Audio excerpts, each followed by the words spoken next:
Assalamualaikum warahmatullahi wabarakatuh. Perkenalkan, saya Mariana Putri. Saya akan mendiseminasikan modul 1T4 tentang budaya positif. Sebelumnya, yang pertama, marilah kita panjatkan pujian dan puji syukur dari Allah Subhanahu wa Ta'ala yang telah melimpahkan rahmat serta inayahnya sehingga kita bisa berkumpul di acara ini dengan keadaan sehat. Amin ya rabbal alamin. Salam serta sholawat serta salam mari kita panjatkan ke junjungan Nabi kita Muhammad SAW. Semoga nanti kita mendapatkan syafaatnya di yaumul qiyamah nanti. Amin. Adapun susunan acara pada acara yang hari ini, yang pertama yaitu pembukaan, yang kedua ada sambutan kepala sekolah, yang ketiga ada penyampaian tujuan kegiatan, yang keempat ada ice breaking, yang kelima ada pemaparan teori, yang keenam ada teori, dan yang terakhir adalah penutup. Untuk acara yang pertama, marilah kita baca doa sesuai keyakinan kita masing-masing. Berdoa mulai.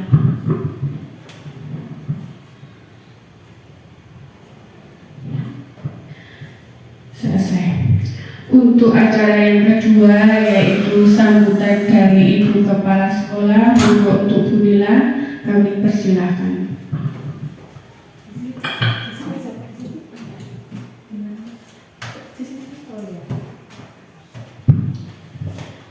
Sebelumnya Assalamualaikum warahmatullahi wabarakatuh. Selamat pagi, salam sejahtera bagi kita semua. Yang saya hormati Bapak Ibu Guru dan staf SD Negeri Johor. Pertama-tama marilah kita ucapkan puji syukur kehadiran Tuhan Yang Maha Kuasa, karena atas limpahan karunia-Nya hari ini kita masih diberikan kesehatan sehingga kita masih bisa bertatap muka kembali dalam acara diseminasi kegiatan CGP tentang materi budaya positif. Bapak Ibu, terima kasih sebelumnya juga saya ucapkan kepada Mbak Putri yang hari ini melaksanakan kegiatan diseminasi. Saya ucapkan selamat. Semoga kegiatan ini nantinya membawa dampak yang positif bagi teman-teman semuanya, yang nantinya juga akan ditularkan dan juga diterapkan juga kepada anak-anak didik di kelasnya masing-masing. Dan perlu Bapak Ibu ketahui juga bahwa budaya positif ini merupakan salah satu materi yang diajarkan dalam guru penggerak, di mana di dalamnya nanti ada kesepakatan kelas juga yang beberapa kali juga waktu kita rapat bersama pernah saya sampaikan kepada Bapak Ibu untuk melaksanakan kesepakatan kelas di kelasnya masing-masing. Dan ini salah satunya elemen yang ada di budaya positif yang nantinya disampaikan oleh Mbak Putri. Dan monggo nanti saya serahkan sepenuhnya kepada Mbak Putri untuk melaksanakan atau menyampaikan materi apa saja yang esensial untuk teman-teman di SD Negeri Johor. Mungkin itu saja yang saya sampaikan, kurang lebihnya saya mohon maaf. Saya akhiri. Wassalamualaikum warahmatullahi wabarakatuh. Terima kasih kepada Bu Nila atas waktunya dan tempat memperbolehkan saya untuk mendiseminasikan budaya positif ini. Untuk acara yang ketiga yaitu penyampaian tujuan. Nah, tujuan diseminasi itu adalah mendemonstrasikan pemahaman CGP mengenai konsep budaya positif yang di dalamnya terdapat konsep perubahan paradigma, stimulus respon, dan teori kontrol. 3 teori motivasi perilaku manusia, motivasi internal dan eksternal, keyakinan kelas, hukuman dan penghargaan, 5 kebutuhan dasar, dan 5 posisi kontrol guru dan segitiga restitusi. Untuk yang kedua yaitu menerapkan strategi disiplin positif yang memerdekakan murid untuk menciptakan ekosistem sekolah aman dan berpihak kepada anak. Untuk yang keempat yaitu menyusun langkah-langkah dan strategi aksi nyata yang efektif dan mewujudkan kolaborasi dengan seluruh pemangku kepentingan sekolah agar tercipta budaya positif yang dapat mengembangkan karakter murid, dan yang terakhir yaitu bersikap reflektif dan kritis terhadap budaya di sekolah dan senantiasa mengembangkan sesuai kebutuhan sosial dan emosional murid. Memasuki acara yang selanjutnya yaitu tentang konsep utama modul budaya positif. Yang pertama ada perubahan paradigma belajar, yang kedua ada disiplin positif, yang ketiga ada kebutuhan dasar manusia, yang keempat ada motivasi perilaku manusia, posisi kontrol institusi, keyakinan kelas, dan kesegitiga restitusi. Yang pertama, sebelum memasuki acara yang pertama, monggo kita semua SDG dulu agar bersemangat ya.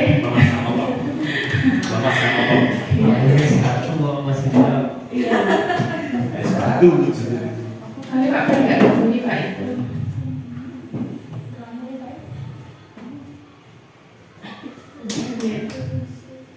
Bluetooth. Oh ini ya.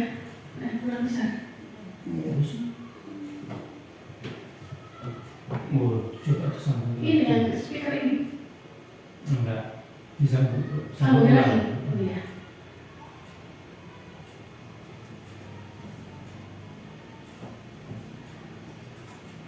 Sambung Pak. Nanti dulu. Oh iya.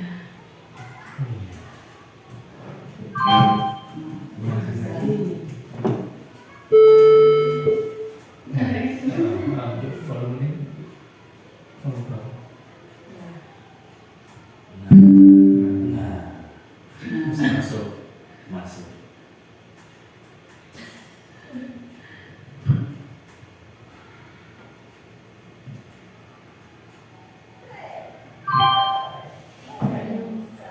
Ulangi lagi coba. Pakai speaker itu enggak apa-apa itu aja. Untuk di speaker pakai Pak mikrofon namanya. Oh iya.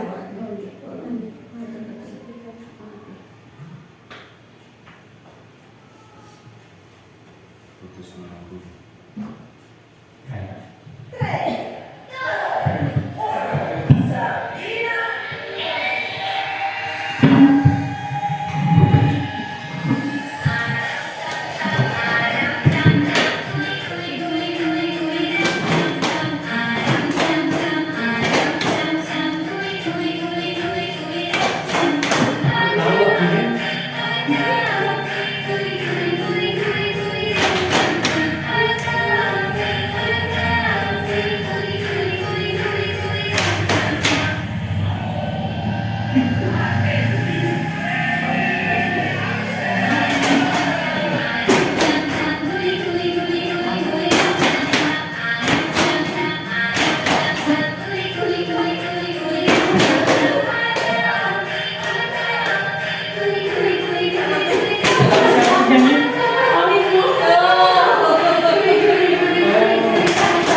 Tertuan Bapak Ibu, apakah sudah panas? Boleh saya sini aja Ustaz? Jadi kita nggak ada kabel nampak. Ya, untuk materi pertama yaitu perubahan paradigma belajar, pembelajaran dengan paradigma baru dirancang berdasarkan prinsip pembelajaran yang terdiferensiasi sehingga setiap siswa belajar sesuai dengan kebutuhan, dari tahap perkembangannya untuk mewujudkan profil pelajar Pancasila. Bapak Ibu, profil pelajar Pancasila itu ada berapa nih? Ada 6 ya. Yang pertama adalah apa Pak Ibu yang pertama? Beriman dan bertakwa, gotong royong, kreatif, ya sebenarnya dan tahunya kayak bisa kayaknya bisa ya. Bisa saya sini maju dulu. Profil pelajar Pancasila. Biasanya kelas 1 karena penyanyian sih ya. Saya juga dengar. Oh ya.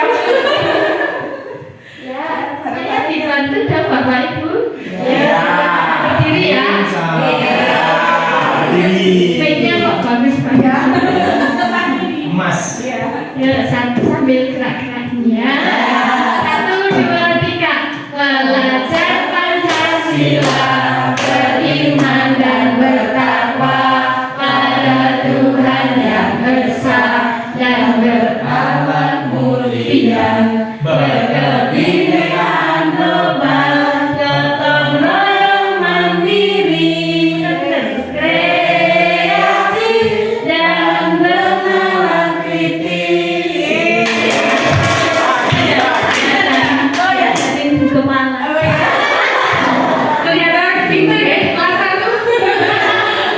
Terima kasih ya Bu Rizda. Ya, itu adalah profil pelajar Pancasila. Nah, perubahan ini itu adalah untuk mewujudkan, dan tadi kalau belajar itu harus berpihak kepada pembelajaran paradigma baru, karena pengembangan pembelajaran bukanlah model yang linier, namun merupakan siklus yang berkesinambungan. Pembelajaran paradigma baru mencakup pemetaan standar kompetensi merdeka belajar dan asesmen kompetensi minimal, sehingga menjamin ruangan yang lebih leluasa bagi pendidik untuk merumuskan rancangan pembelajaran dan asesmen sesuai dengan karakteristik dan kebutuhan peserta didik. Nah, untuk yang ketiga komponen ini selaras dan saling mempengaruhi. Keselarasan inilah yang diharapkan dapat mengubah paradigma pembelajaran agar terjadi perbaikan dan perkembangan praktik pembelajaran secara berkelanjutan. Pada pembelajaran paradigma baru, profil Pancasila berperan menjadi penuntun arah yang memandu segala kebijakan dan pembaruan dalam sistem pendidikan Indonesia, termasuk pembelajaran dan asesmen. Nah, di sini ada perubahan paradigma. Ini adalah kegiatan kepaut tangan.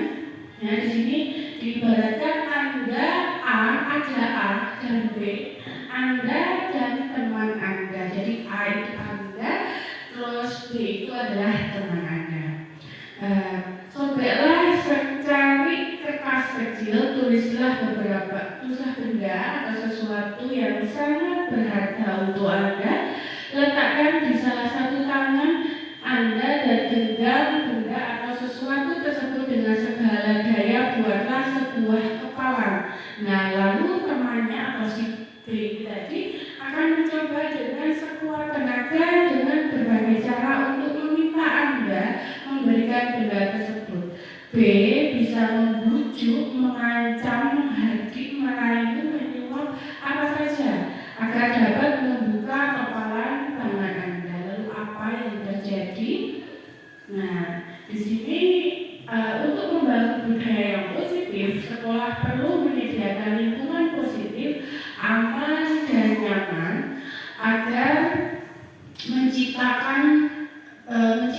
dengan merdeka, mandiri dan bertanggung jawab. Nah, salah satu strategi yang perlu ditinjau ulang adalah bentuk disiplin yang dijalankan selama ini di sekolah-sekolah kita. Nah, ini adalah miskonsepsi tentang teori kontrol ya. Di sini ada contoh, yang depan adalah murid, yang belakang adalah gurunya. Nah, ilustrasi ini guru mengontrol murid. Ilustrasi bahwa semua penguatan positif, efektif dan bermanfaat. Ilustrasi bahwa kritik dan membuat rasa bersalah mampu membuat menguatkan karakter, dan ilustrasi bahwa orang dewasa itu berhak memaksa. Nah, di sini ada penjelasannya, yaitu ilustrasi guru mengontrol murid. Pada dasarnya kita tidak dapat memaksa murid untuk berbuat sesuatu jikalau murid tersebut memilih untuk tidak melakukan, walaupun tampaknya kita sedang mengontrol perilaku murid tersebut. Hal ini karena murid tersebut sedang mengizinkan dirinya dikontrol. Nah, ilustrasi yang kedua tadi, bahwa semua penguatan positif efektif dan bermanfaat. Penguatan positif atau bujukan adalah bentuk-bentuk kontrol.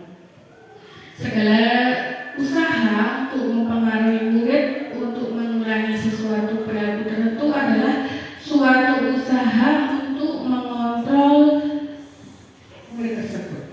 Nah, untuk ilustrasi bahwa kritik membuat orang bersalah dapat menguatkan karakter. Di sini menggunakan kritik dan rasa bersalah untuk mengontrol murid menuju pada identitas yang gagal.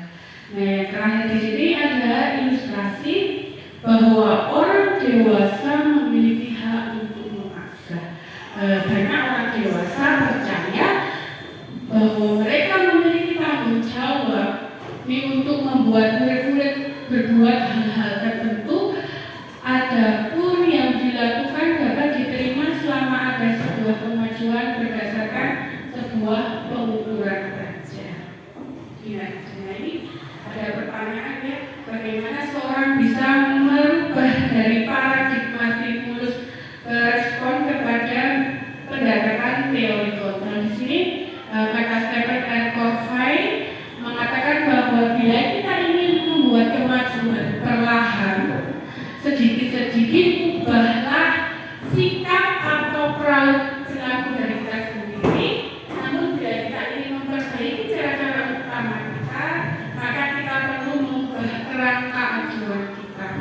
Pada stimulus respon, seolah-olah orang lain itu dapat kita kontrol, dapat kita kendalikan, sehingga kita dapat berusaha berubah seseorang menjadi apa yang kita inginkan.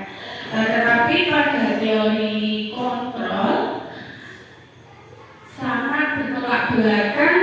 Sesuatu yang sedang kita kontrol sebetulnya tidak dapat kita kendalikan, karena yang dapat mengontrol adalah diri sendiri, bukan orang lain. Nah, ini adalah stimulus respon dari Stephen R. Covey. Nah, ini adalah mengubah paradigma stimulus respon ke pendekatan teori kontrol. Di stimulus respon di sini kita mencoba mengubah orang agar berpandangan sama dengan kita. Untuk teori kontrolnya, kita berusaha memahami pandangan orang lain tentang dunia.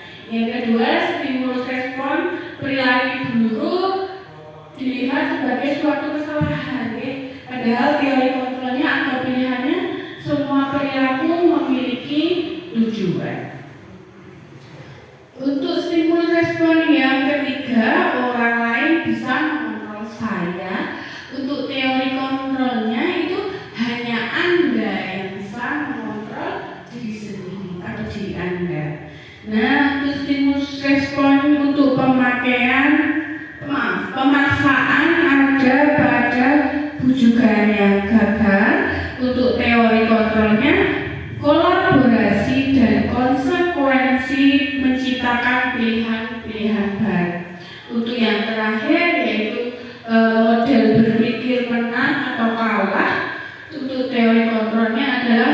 model berpikiran menang-menang. Itu adalah pengubahan paradigma stimulus respon ke pendapat teori murid nih. Nah, selanjutnya yaitu ada disiplin positif. Dalam budaya kita, makna kata disiplin itu telah berubah menjadi sesuatu yang dilakukan seseorang kepada orang lain untuk mendapatkan kepatuhan. Kita cenderung menghubungkannya dengan disiplin, kata disiplin dengan ketidaknyamanan. Nah, disiplin positif ini juga merupakan salah satu pendekatan disiplin diri yang memampukan seseorang untuk mengontrol perilakunya dalam kesadaran dan bertanggung jawab atas tindakannya sebagai wujud menghormati diri sendiri dan orang lain. Nah, disiplin di sini biasanya itu kita malah takut dengan hukuman, padahal disiplin di sini itu untuk menghargai diri sendiri dan orang lain. Nah, sebagai pendidik, tujuan kita adalah menuntun murid untuk memiliki disiplin diri sehingga mereka bisa berperilaku yang mengacu pada nilai-nilai kebajikan universal dan memiliki motivasi intrinsik bukan ekspresif. Nah, pendekatan disiplin positif ini tidaklah tentang anak atau peserta didik secara langsung, tetapi tentang diri dan cara kita sendiri, baik sebagai orang tua, guru, atau orang dewasa yang memberikan dampak positif dari pengaruh positif kepada anak atau peserta didik. Nah, pendekatan disiplin positif ini merupakan kemampuan individu pendidik untuk membina dan mendidik peserta didik secara individual ataupun secara kelompok. Pendekatan secara individual atau kelompok ini perlu mendapatkan dukungan dari kebijakan sekolah dan peran serta pemangku kepentingan sekolah. Nah, selanjutnya yaitu ada kebutuhan dasar manusia menurut William Glasser. Yang pertama ada bertahan hidup. Nah, bertahan hidup ini adalah kebutuhan fisiologis seperti kesehatan, rumah, makanan, dan sedangkan dari biologisnya adalah reproduksi. Pak Indra, Pak Ibu, kebutuhan hidup. Untuk bertahan hidup, maaf. Yang kedua ada penguasaan, yaitu kebutuhan pengakuan atas kemampuannya, itu juga kebutuhan dasar manusia. Keinginan untuk dianggap berharga, kekuatan untuk mencapai sesuatu, diakui atas presentasi dan keterampilannya dan didengarkan dan memiliki harga diri. Ini biasanya anak juga sepertinya harus mampu pengakuan atas apa yang mereka punya. Kalau di kelas biasanya kita memberikan seperti penghargaan biasanya apa satu? Reward itu bisa berupa pujian atau seperti stiker itu ya. Untuk yang ketiga adalah kesenangan, kebutuhan untuk mencari kesenangan, bermain dan tertawa. Yang keempat yaitu kasih sayang dan rasa diterima. Di kasih sayang dan rasa diterima ini contohnya adalah kebutuhan untuk disayangi dan diterima, kebutuhan tetap terhubung dengan orang lain, dan yang terakhir kebebasan, kebutuhan akan pilihan. Anak-anak dengan kebutuhan kebebasan yang tinggi menginginkan pilihan, mereka perlu bergerak, suka mencoba-coba, terus tidak terlalu terpengaruh orang lain dan senang dengan hal-hal yang baru. Nah, untuk kebutuhan dasar manusia ini sebenarnya dalam manusia itu harus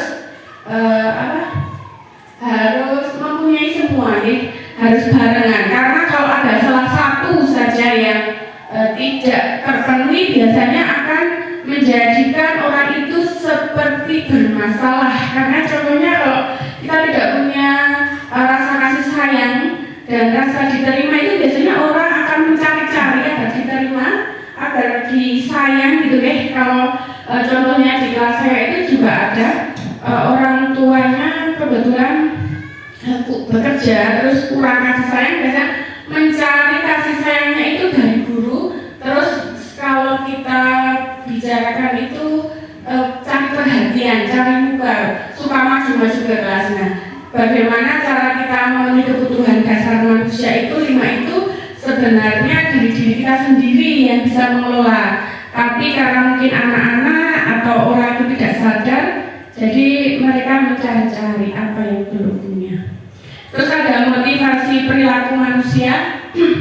Artinya dari motivasi itu sendiri yaitu dorongan yang timbul pada diri seseorang secara sadar atau tidak sadar untuk melakukan sesuatu tindakan dengan tujuan tertentu.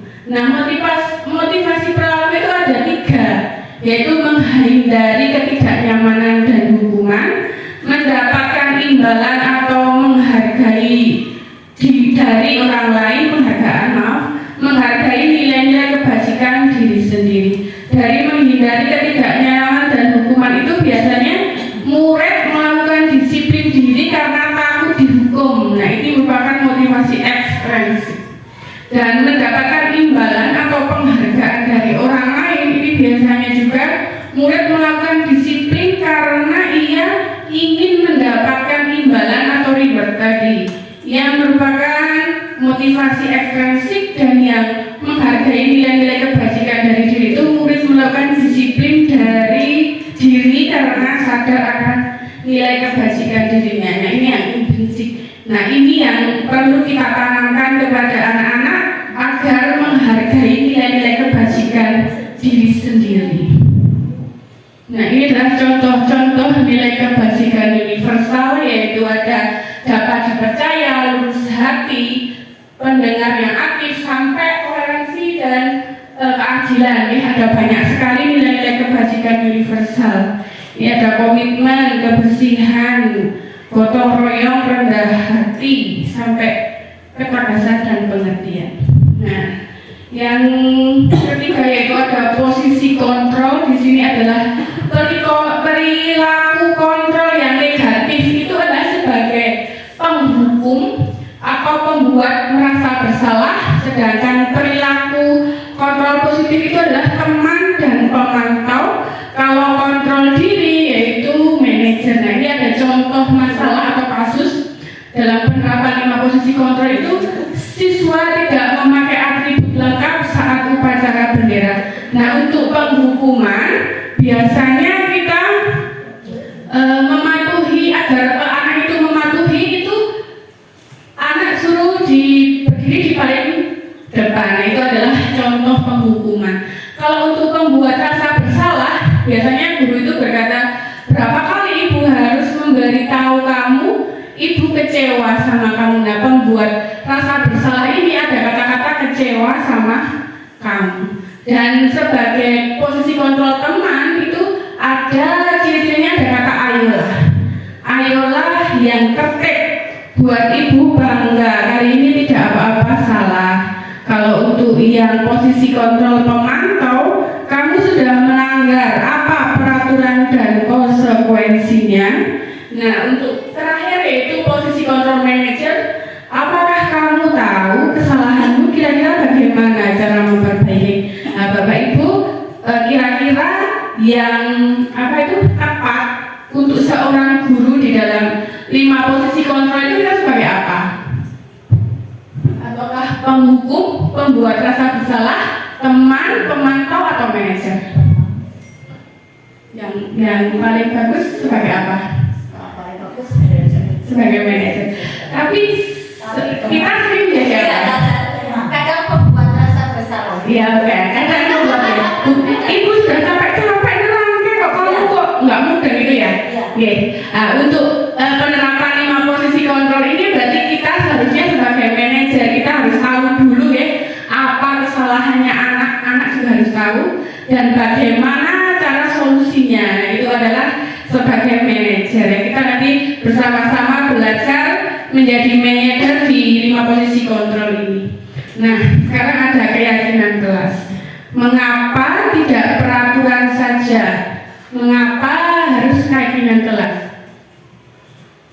Kalau kita saat ini punya keyakinan kelas, tapi mungkin belum terlalu diterapkan. Kita menerapkannya ada peraturan kelas. Nah, peraturan kelas atau sekolah ini. Nah, perhatikan atau pernyataan berikut, mengapa kita memiliki program 3M menggunakan masker, mencuci tangan dan menjaga jarak pada saat pandemi COVID-19. Mengapa kita memiliki peraturan harus menggunakan helm bila mengendarai kendaraan bermotor? Mengapa kita memiliki peraturan harus datang tepat waktu pada saat mengikuti pelatihan? Nah, ini kira-kira masuk peraturan atau keyakinan? Ya, peraturan ya. Nah, kita buktikan di sini ada keyakinan dan peraturan. Sebaiknya itu kita menerapkan keyakinan kelas karena keyakinan kelas itu adalah kesepakatan yang dibuat bersama antara guru dan siswa untuk menciptakan lingkungan belajar yang positif, produktif di dalam kelas. Sedangkan peraturan kelas atau sekolah itu biasanya hanya guru saja dan murid yang harus melakukan tanpa persetujuan siswanya itu. Nah, untuk kepemilikan motivasi yang lebih tinggi, keyakinan kelas itu melibatkan siswa dalam program pembuatan aturan. Mereka juga merasa memiliki tanggung jawab bersama dan lebih termotivasi untuk mengikuti aturan yang mereka ciptakan. Untuk fokus pada nilai-nilai positifnya, keyakinan kelas itu lebih fokus ke nilai-nilai positif yang ingin ditanamkan seperti rasa hormat, tanggung jawab, kerjasama. Nah, ini mendorong siswa untuk berperilaku baik secara intrinsik, bukan karena takut dan hukuman.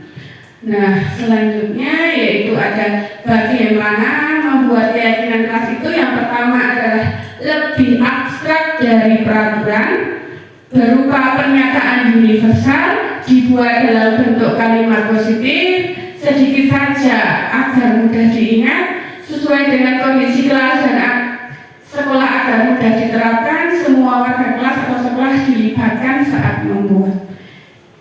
Nah, ini adalah contohnya. Ini ada yang angka selalu kembalikan buku ke tempatnya, dilarang mengganggu orang lain. Nah, ini adalah yang membuat anak-anak kita bisa bersama-sama di kelas itu anak membuat satu peraturan, bisa diambil dari peraturan-peraturan sekolah. Nanti kita bisa jadikan itu atau kelompokkan menjadi nilai-nilai kebajikan yang nanti akan kita tempel membuat keyakinan kelas tersebut. Nah, ini adalah kegiatan pembuatan keyakinan kelas yang kemarin saya praktekkan. Yang pertama itu kita jelaskan dulu keyakinan kelas itu apa. Terus yang ketiga, nah itu anak menulis bagaimana atau apa peraturan-peraturan yang ingin mereka lakukan. Terus yang terakhir ini adalah menempelkan keyakinan kelas. Nah, keyakinan kelas ini kita tempelkan bersama karena kebetulan saya kelas 2, mereka belum bisa banget untuk mengelompokkan ke nilai-nilai kebajikan yang ada tadi. Nah, ini adalah saya yang mengelompokkan sendiri, tapi dengan bantuan anak-anak apakah betul atau salah. Nah, kemarin itu ada beberapa, ini ada tidak berkelahi, tidak bawa mainan di kelas, tidak rame, tidak boleh terlambat, tidak makan di kelas, tidak boleh coret-coret tembok, buang sampah di tempat, mendengarkan gurunya juga ada mendengarkan guru. Nah, ini kita jadi gabung-gabungkan menjadi nilai kebajikan. Ada menghargai, itu berarti ada mendengarkan guru menjelaskan, saat menjelaskan, terus tidak boleh coret-coret itu juga termasuk bisa menghargai lingkungan, tidak makan di kelas juga itu termasuk menghargai, dan tidak terlambat itu termasuk disiplin, dan kebersihan itu tidak coret-coret tembok juga, dan buang sampah di sembarangan. Nah, keyakinan kelas 2 itu ada 3, yaitu menghargai, disiplin, dan menjaga kebersihan. Nah, ini mengapa kok hanya sedikit, karena biar anak itu ingat jika anak itu kok melakukan kesalahan, nah kita kembali mengingatkan apa keyakinan kelas kita. Nah, sekarang di sini ada konsep disiplin pendekatan restitusi, sebuah cara menanamkan disiplin positif pada murid. Untuk pengertian restitusi sendiri yaitu proses menciptakan kondisi bagi murid untuk memperbaiki kesalahan mereka sehingga mereka bisa kembali pada kelompok mereka yang dengan karakter yang lebih kuat. Ciri-cirinya yaitu yang pertama, bukan menebus kesalahan namun belajar dari kesalahan. Yang kedua, memperbaiki hubungan. Yang ketiga, tawaran bukan paksaan. Yang keempat, menuntun untuk melihat ke dalam diri. Yang selanjutnya, mencari kebutuhan dasar yang mendasari tindakan, fokus pada karakter, sama menguatkan dan fokus ini pada apa yang tidak kelihatan. Nah, ini ada perbedaan nih. Contoh kasusnya itu siswa sering tidak mengerjakan PR. Di sini ada hukuman, ada konsekuensi, dan ada restitusi. Kalau di hukuman, guru menghukum siswa tersebut hormat bendera selama 10 menit. Atau bisa juga guru marah dan murid menjadi takut. Nah, itu adalah hukuman. Terus ada konsekuensi.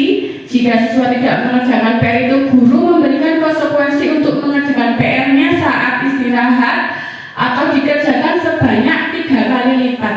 Ini kalau konsekuensi, kalau kita bahasa sini itu komo-komo, itu adalah konsekuensi. Guru tegas dan siswa menghormati peraturan. Nah, sedangkan yang restitusi ini, kita menanyakan dulu keyakinan kelas kita atau dirinya, membantu siswa menyelesaikan masalah, dan guru terbuka.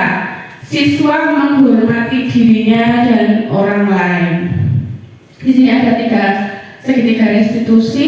Yang pertama itu ada menstabilkan identitas, terus validasi tindakan yang salah, dan menanyakan keyakinan.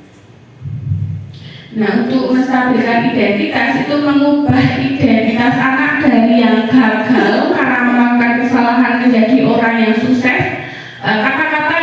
Contoh kata-kata jika kita sedang merestitusi untuk menstabilkan identitas itu, berbuat salah itu tidak apa-apa, atau bisa juga tidak ada manusia yang sempurna, atau bisa juga saya juga pernah melakukan kesalahan seperti itu. Jadi anak itu tidak takut dengan apa yang mereka lakukan dulu, karena kalau belum aja takut pasti tidak akan mengakui apa yang mereka lakukan. Terus yang kedua ada tindakan validasi yang salah. Anak akan siap untuk dihubungkan dengan nilai yang dia percaya dan berpindah menjadi orang yang dia inginkan. Nah, untuk contoh kata-katanya yaitu apa yang kita percaya sebagai keyakinan kelas atau keluarga, apa nilai-nilai umum. Ini adalah malah yang menanyakan keyakinan. Yang contohnya, apa yang kita percaya sebagai keyakinan kelas itu adalah menanyakan keyakinan kita tadi, apa yang sudah dibuat. Nah, kemarin kelas 32 juga saya sudah pernah merestitusi anak, yaitu dengan permasalahan berangkat terlambat. Nah, dengan masalah itu kita restitusi. Saat kita merestitusi, jangan dibuat anak itu takut dulu, namun kita sebagai manajer atau sebagai teman, kita harus bertanya dari awal dulu tadi, menstabilkan identitas dulu, validasi dulu, baru menanyakan keyakinan. Nah, agar kita lebih paham, mari kita lihat video berikut ini tentang penerapan institusi.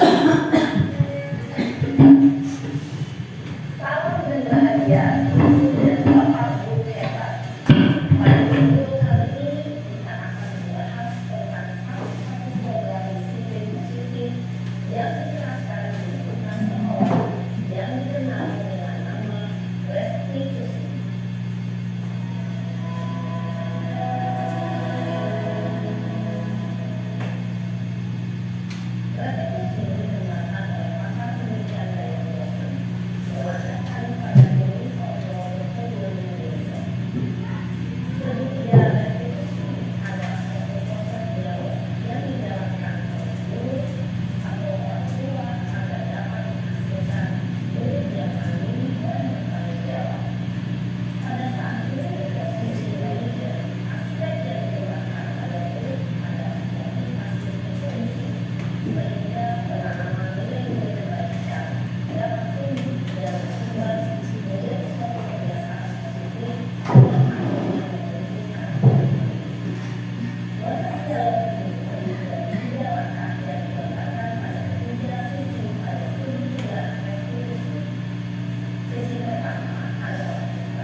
Iya Pak, saya diam aja Pak. Ya saya dari ini lah. Masa saya di depan Mina? Ya wajar lah. Mempertahankan kader itu sesuatu yang penting ya Pak. Beruntung masih ada tidak barat. Hanya benar-benar. Iya Pak. Mungkin saya masih sabar, dia saya yang mengatakan saya. Ya terus mereka, saya masih ada di sini Pak. Ya pasti ya. Tapi kamu memilih untuk tetap bertahan dan sabar. Kamu memilih untuk betul-betul menjadi pahlawan. Nah, sekarang coba kita lihat lagi.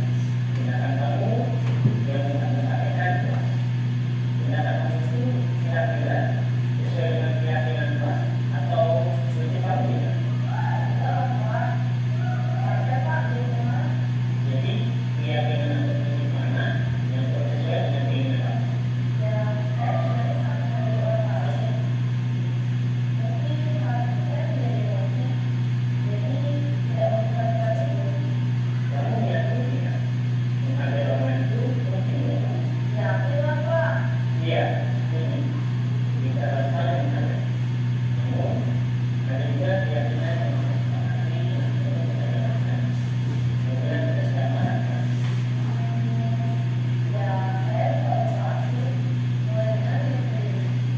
Saya menjadi lebih sabar, mulai berpikir, menguasai. Kira-kira kamu bersedia memperbaiki masalah ini tidak? Sebenarnya Pak, Kalau kamu memperbaiki masalah ini, kamu akan menjadi orang yang baik. saya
terima kasih. Itu adalah setelah melihat video tentang segitiga restitusi yang sudah dijelaskan secara utuh serta contohnya, saya akan menampilkan video penerapan segitiga restitusi di kelas 2. Ini yang pertama adalah permasalahan anak menginjak tempat pensil temannya namun tidak sengaja.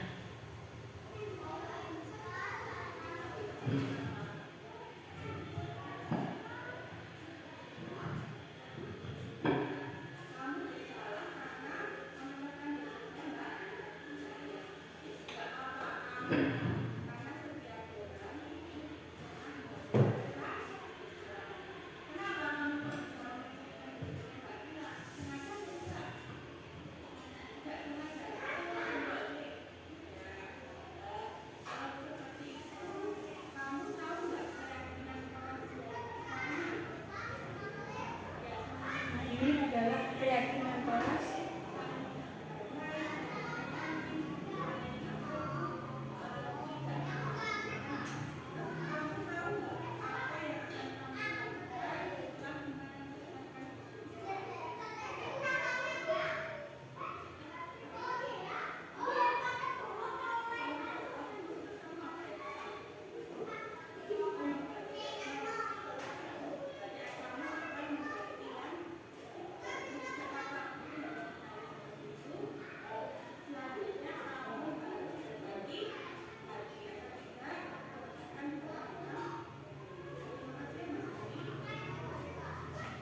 Nah ini adalah contoh dari penerapan segitiga itu. Yang pertama yaitu tadi dengan langkah-langkah yang runtut ini yang saya lakukan. Nah, sebenarnya Mas Gani ini tidak melakukannya dengan sengaja, namun karena temannya yang keinjak itu merasa jadi korban, jadi saya perlahan-lahan untuk menanyai dari awal dulu, identifikasi dulu, dan nanti terakhir itu sampai membuat keyakinan dan dia itu menemukan solusinya. Nah, solusinya ini Mas Gani ini mau mengganti, namun bukan saya yang yang memaksa dia mengganti, namun Mas Gani sendiri yang berpikiran untuk mengganti. Nah, sekarang ada video yang kedua.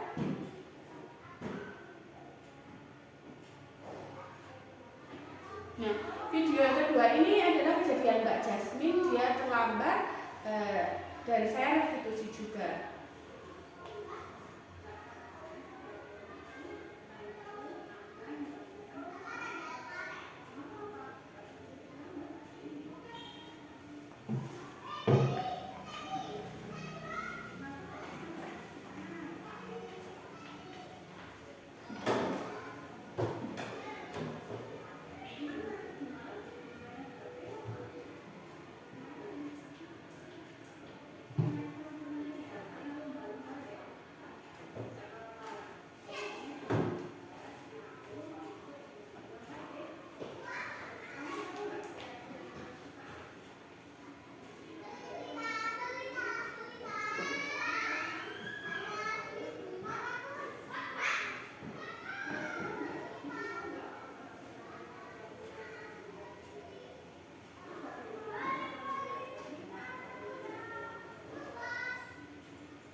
Ini adalah video kedua saya untuk melakukan restitusi di kelas saya. Mbak Jasmine itu terlambat sekolah. Dia itu terlambat karena tidurnya terlalu malam dan dia juga mengetahui itu adalah kesalahan. Nah, di sini kita tidak boleh serta-merta langsung menyalahkan Mbak Jasmine kamu salah, tidak boleh. Nah, ini adanya restitusi ini adalah untuk agar anak itu menuju ke arah yang lebih baik. Jadi menstabilkan dulu, terus nanti kita tanya dulu keyakinan masnya apa. Nah, lalu baru mencari solusinya, yaitu dengan cara tidak tidur malam lagi. Nah, dalam setiap masalah ya, saya tadi terdengar senting-senting teman-teman bahwa setiap masalah itu apakah bisa diselesaikan dengan restitusi? Ya, sebenarnya bisa. Namun ada beberapa masalah, ini maaf mati nih ya. Dalam suatu masalah yang besar, contohnya seperti pencurian, terus masalah yang kasus-kasusnya itu memang harus bermasalah dengan hukum, nah memang tidak bisa kita restitusi karena tidak terus kita serta-merta melakukan penghukuman. Nah, itu harus dengan tindakan kepolisian. Nah, restitusi itu apakah harus runtut dari awal sampai akhir? Nah, restitusi itu boleh tidak runtut, boleh dari tengah dulu, boleh langsung keyakinan dulu, sesuai anak yang menjawabnya saja. Tidak harus kita dari awal sampai akhir runtut gitu, karena jawaban anak kita tidak langsung gitu. Biasanya jawabnya kita tanyanya mengapa, malah jawabnya berbeda gitu. Jadi tidak harus runtut dulu, harus yang penting kita itu tidak menjadikan anak itu takut dulu dengan kita gitu ya. Restitusi ini tambahan agar kita lebih paham tentang seketika restitusi. Nah, untuk sebelumnya penutup itu ada refleksi dari hari ini, yaitu yang pertama, bagaimana perasaan Bapak Ibu setelah mengikuti diseminasi modul budaya positif. Ini monggo sinten saya akan jawab. Pak Ibu. Senang.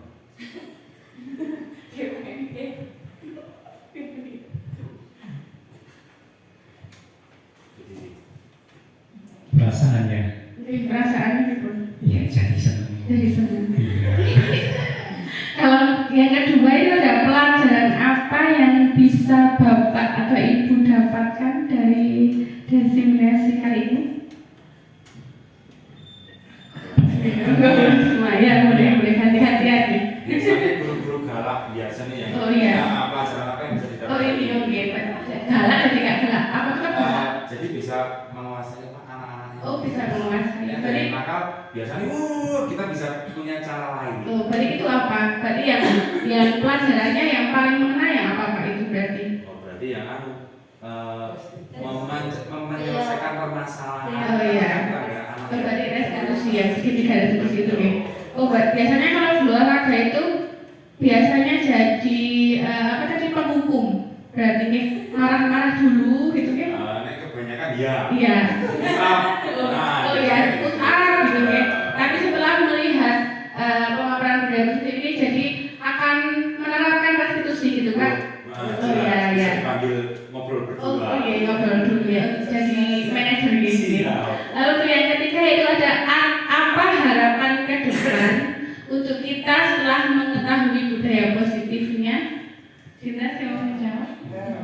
Atau boleh semua ya? Ya, harapan ke depan untuk kita setelah mengetahui budaya positif itu nanti semoga kita semua dapat menerapkan budaya-budaya positif itu di kelas kita, di sekolah, sehingga anak-anak itu dapat bertumbuh sesuai dengan karakter profil pelajar Pancasila. Mungkin itu saja harapan ke depan. Untuk refleksi tiga refleksi sudah terjawab, mungkin ada saran atau kritik atau masukan atau pertanyaan dari kegiatan hari ini. Bu Mila, masukan? Iya. Iya. Iya.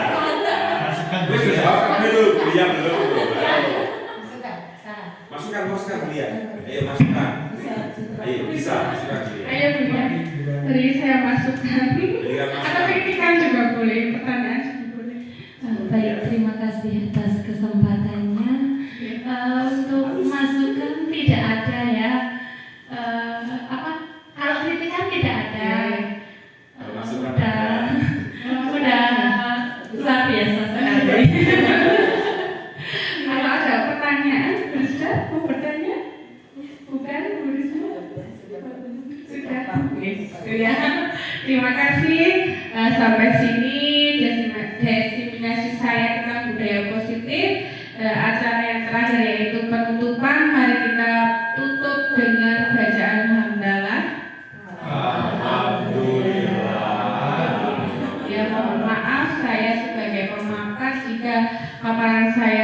kurang komplek, kurang sempurna, saya ucapkan mohon maaf. Wassalamualaikum warahmatullahi wabarakatuh. Waalaikumsalam.